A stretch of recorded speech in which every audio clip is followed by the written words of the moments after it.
Guaranteed a lively conversation is about to happen. He is one soccer aficionado. If you're watching television and you're watching a soccer match, chances are this guy is behind it.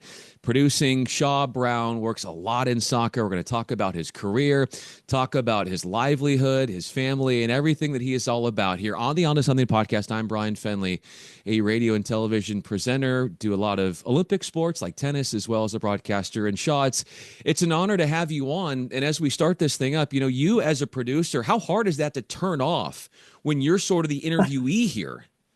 Well, thanks for having me. It never gets turned off. You can ask my wife that. It's more though when I'm watching something than when I'm sitting here having a conversation. The hardest part, probably for you too, is sometimes not interrupting, waiting your turn. But I can appreciate that. I interview enough people that I know when it's time to talk and not to talk. What's it like watching a soccer match with you? Oh, well, there's two versions of that. One is Ipswich Town playing, well, I guess Ipswich Town slash US games. And two, are they not playing? Ipswich Town for me, they're my favorite sports team in the whole world. I'm from England originally, and my dad brought me into that team right from the start. And so I've been waiting 22 years for them to get back into the Premier League, and they did that last May. And so I was lucky enough to be able to go in the August and take my kids to pass something along that my dad did for me. Um, and I enjoyed that day. It's been no enjoyment basically the rest of the year because I'm on edge watching them play. I have zero control of it, obviously, but like it's hard. And my son probably could answer that question better because he's been a good sport and watched a lot with me. Um, but look, watching a sporting event in general for me, I think, or for people sitting around me, is not always the best fun because I'll point out a graphic mistake that nobody sees, or an audio hit, or a digital hit, or something like that that nobody cares but people like us, right? Um, but I also love it. Like I love watching what people try to do and like think to myself, hey, I'd like to try that. Maybe we can do that this week. I saw a shot on Sunday Night Football 2 weeks ago. Jamal Gibbs, like a close up, but like here and like here, right? You could see his eyes scanning right before he ran into a ran in for touchdown. And took a picture of it, sent it to my director, and I was like, hey, how hard, knowing that soccer never stops, would it be to try to pull off some of these shots to get the emotion, get better at that? So I'm not switched off often. And I have a bunch of friends that are similar, so we're sending texts all the time, right? And even when I'm producing a game, I want people sending me stuff like saying, hey, that was a great look, or hey, I would love to see the 18-yard look again because I'm not sure it was onside. So I'm not against, I want criticism, I want feedback, and I obviously will give it too. But it is an event, watching a sporting event with me. If I'm watching my team play, I don't love a lot of people around. I like to be close to alone. Um, I'm a Michigan grad, so that falls in line. And when I moved to America, I moved to Michigan, so all my sports are Detroit related. Um, and it's been a good couple of years and hopefully getting better. But like it is, yeah, like I would think most people in our business, whether it's an announcer saying something, whether it's a graphic that's wrong, um, whether it's the call on a winning home run by Freddie Freeman, and the next day all of us are in a WhatsApp chatting about how great of a call it is, and that's going to win a moment. Like so, I am blessed that I love what I do. My kid and my wife laughs at me when I go off to work because I got this big smile on my face that I'm going to go do a soccer game. Um, and I don't take that for granted. Like I'm aware of how lucky I am and how important.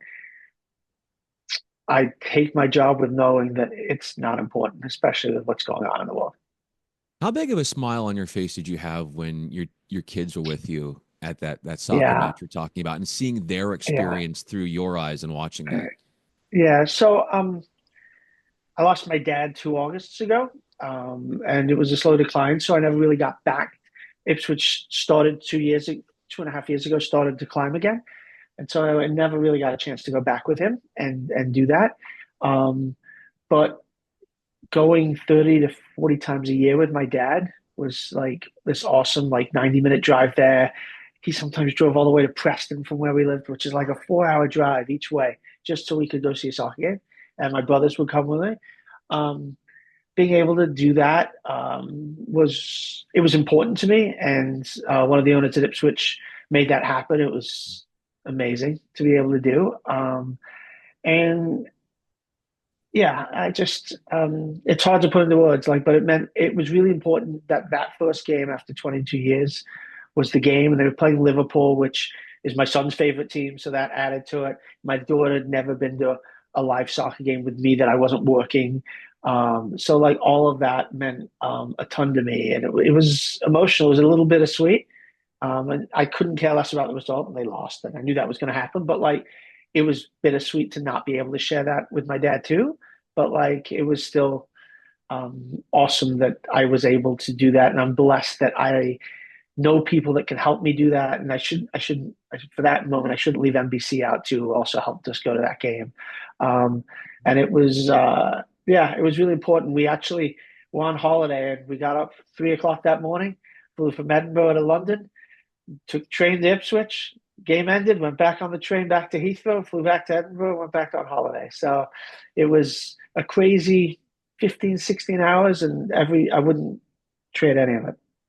I'm certainly feeling that you wouldn't trade any of it in terms of that feeling of working soccer matches. And you Yeah, talked about the smile that you have on your face when you leave home, and your wife sees that from you.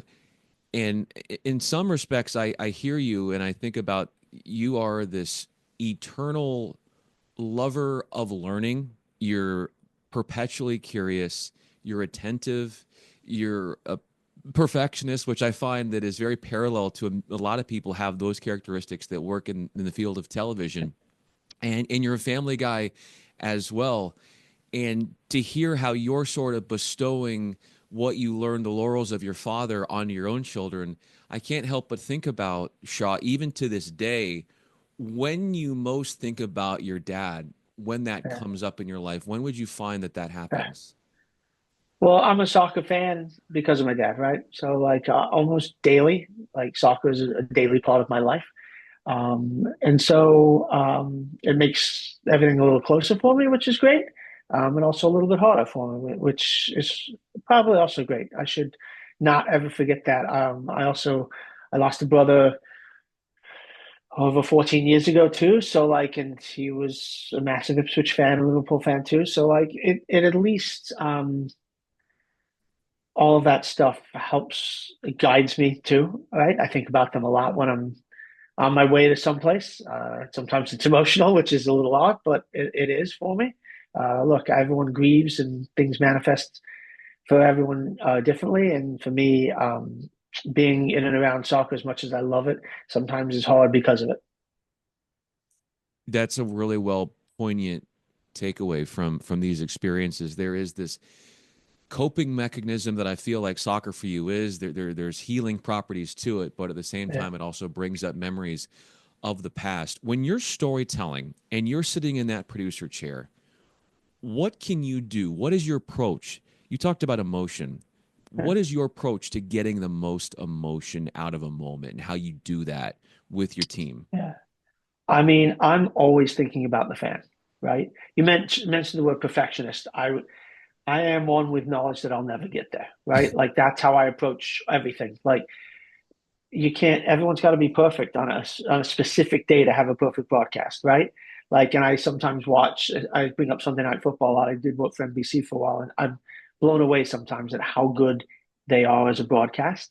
And I understand the tools they have are different than the tools I might have or someone else, but still, everyone's still got to be great. And even great doesn't mean you're perfect, right? So, um, I'm always thinking about the fans. That's it. That's all I do. Even when I'm watching someone else's broadcast, I'm thinking, trying to think like a fan. I have been known to time how long it gets to replay for a Premier League game compared to how long it takes us to get to a replay, to think about that. I am thinking solely about what's the best way to explain this to a fan. We've come a long way in soccer. We started off teaching. We're not doing that anymore, right? We no longer have to teach the sport to them. We don't have to say what offside is anymore.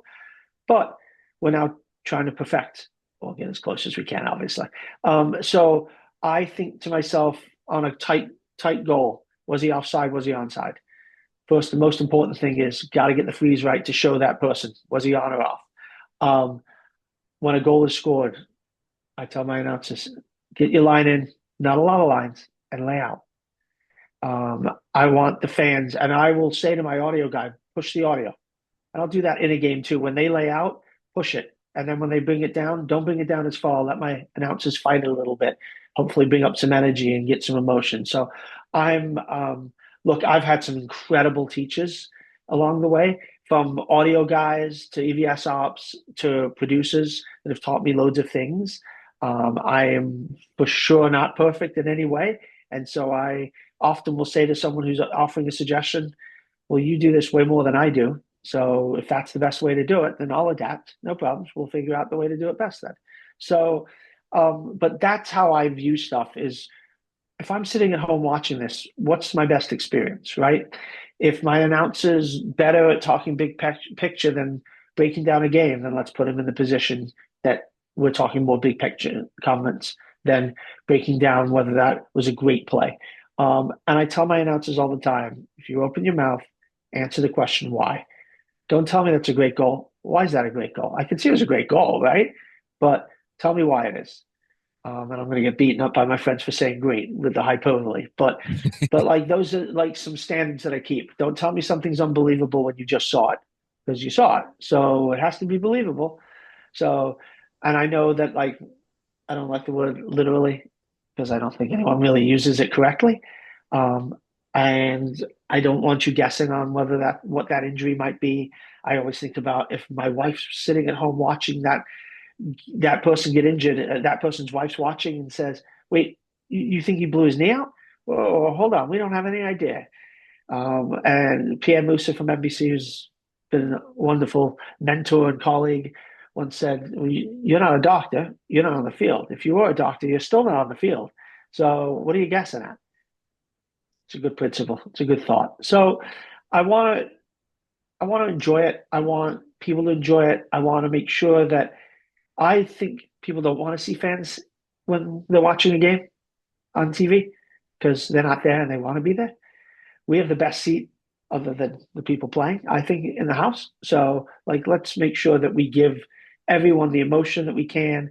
Make sure that if it's time to lay out, then lay out. I did an MLS Eastern Conference Final game. Sorry, I did an MLS Cup game where Atlanta won at home. They won the MLS Cup. And my announcer didn't speak for 90 seconds. And it was about a minute when I was watching the game back the next day. It was about a minute 13 in when I realized, wait, when did I hear from them last? Because it was so loud and the shots were so good that, like, what are you going to say? Who cares? What do you have to say that's better than we're showing and hearing? So I took a note, and when we had our like review call, I said to them, I was like, there was only about 8 to 10 seconds where I was like, wait, where are you? And they're like, that kind of tells you how important our call of the game was. I was like, no, not at all. It's just you guys were smart enough to know when not to speak. So all of that comes in. We are dancing. We're doing our own competition to be as good as we can. Um, we're in our own way. We're artists, right? We're trying to paint this picture and let you understand sitting at home what we're doing and why we're doing it so well, hopefully. And so I want to stay out of the way. The game is the most important thing. That's why people switch it on. That's what people care about. And we shouldn't be in the way of that. When you say getting in the way of it, what does that look like? How does that happen in a broadcast? Well, unfortunately, I've done it. So, look, I put in an extra replay when I shouldn't have, right? Like I end up missing something, or close to missing something because of it. It's seeing something's happening off camera, but not getting there very quickly, right? It's going to the goalkeeper on a goal and missing the reaction by the guy who scored the goal, right? Or it's over talking something when the place is going crazy. Those kind of things. I think that's what it looks like. And it doesn't even have to be during a goal. There are moments in sports where, especially in soccer, there's such rhythm to it, but there's moments where the fans are singing. Okay, well, I don't need you to tell me that the left back passed the ball to the center back, back to the left back for a second. Like, lay out. It's okay. Let the place sound great. And I actually think you'll pick up some energy from it too, and it'll help you move along. What was the energy that you picked up when you produced the world champion United States deaf women's team against Oh, Australia? look, you don't get to do too many new things, right, in your life once you start doing it. It was really special. So we do a lot of remote broadcasts, um, and so that game was part of a doubleheader that was I was going to produce from Atlanta, but I flew to Denver first because I thought it was really important to meet with the. And to be fair, Emma Hayes' first game for the U.S. women was also there, so it made sense. But I thought it was really important to go meet with the U.S. women's deaf team, and um, thank them for this experience and to tell them that, we're going to take this as very seriously. This is going to look just like the game right behind it. And to allay any fears they might have of us not taking it seriously. Um, we planned and planned and planned. I was so concerned of upsetting anybody because I didn't know, right? I don't have any deaf friends. So I wanted to make sure, like, we did so many conference calls to make sure that, is this okay to say? Is that okay to say? Is this okay to do? Um, Turner was so great. They were so great. They were so into it. We had a box up. Someone was in another room back in Turner at Atlanta signing. Um, but they talked about the national anthems. Can you take the person who's there on site? So now all of a sudden, oh wait, we've got to do a wider shot than we normally would, and those kind of things. Um, and I got a note a couple of days after from the captain of the deaf national team, and I've only shared this with a couple of people, but it was a thank you for treating them the way they thought they would deserve, but they've been so guarded and didn't really let people in. And uh, it was an honor to get something like that. It's why you do it. It's why you do try some things that you wouldn't normally. And like a ton of props for Turner, who as soon as they heard this was an opportunity, both feet in, and like a couple of weeks later, NHL Stanley Cup had a deaf broadcast to it. So like, look, we should be pushing the envelopes when we have the money to, and it's the right things to do. And credit to the team to letting their walls down and inviting us in to do it. But I think that Turner and I speak for myself here was really proud with how important it was to all of us that we did that the right way. When do you let your walls down? I'm a really emotional human, so a lot, um, maybe too much. Uh, wow. I would say, like, I love the people that I'm friends with. They're my family. Everyone's my family that I work with. I care deeply about the people that are traveling for me. When weather hits, the first thing I say is, "You're uncomfortable out there. Lock your camera and come inside. Don't worry about the broadcast. We'll figure it out." And I say that a lot to people. Like, it's always people first, right? I'm lucky. I have an incredible wife. My kids are awesome. And so they're learning that too. My wife feels the same way. But we don't do any of this, and I'm not where I am now without all the people that helped me along the way. And so I feel similarly that like I should be doing the same. And I would say that it's rare that my walls are up. Actually, I would say that I'm emotional. I care about people. So Steve Mayer, who's the head of NHL Productions, was did soccer back in the late '90s, early 2000s, and I was his PA and AD on some shows. And the thing I learned most from him was know your people, care about your people, and take a moment to spend with those people. And he was right, and I do, and it's important. I haven't done a game since December 3rd. I just got a text from one of my camera guys who's like, "I can't wait to see you tomorrow." Like, I feel the same way, right? Like, traveling out for the U.S. Venezuela game this weekend on Turner, and like, yeah, I'm not a guarded human. Like, and it probably isn't great sometimes, but I definitely wear my emotions. When I'm happy, when I'm sad, when I'm upset, but often upset with myself, not someone else.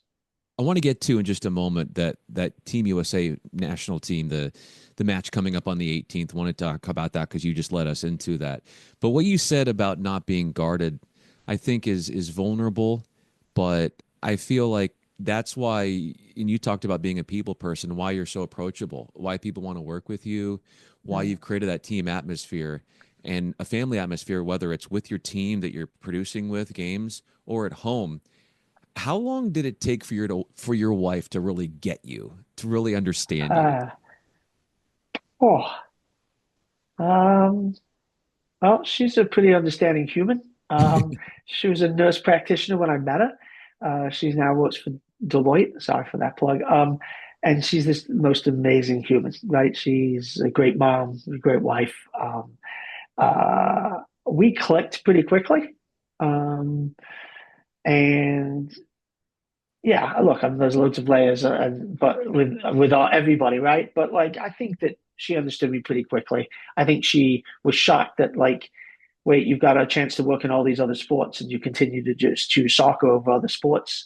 I think sometimes that confused her and confounded her. But like, yeah, I don't think as it's that difficult, right? Like, I think if I'm happy to talk, I'm happy to explain things, I'm happy to spend as much time as possible making things easy for people, and she knows that, and I hope I do the same for her. You absolutely do the same for her. And you pointed out a very fascinating dynamic is that there are a lot of producers that will do different sports.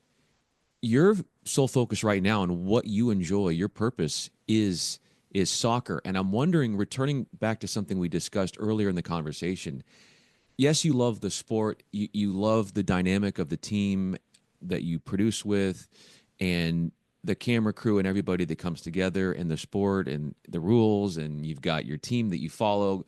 How much of it, though, is tied back to in choosing only soccer right now or focusing predominantly on soccer to that relationship with your father and how that takes you back to why this Yeah. right here is why you do what you do? Yeah, I wouldn't just say my father. My brothers used to play with me. They're older, my brothers. I would say that I was lucky enough to kind of choose, right? Like I wanted to do a sport when I started that not many people wanted to do. So that was easy. I started working on MLS in its well, the year before the first season. So I'm actually, if I do a game this year, I would have worked every single season. That's in some capacity with that league. Plus one. Um, look, it makes I'm a firm believer you should be happy when you work, and it makes me happy. Look, I've done other sports. I've done a lot of other sports, and I've enjoyed it. But NBC gave me a chance to just do soccer in 2012, 2013.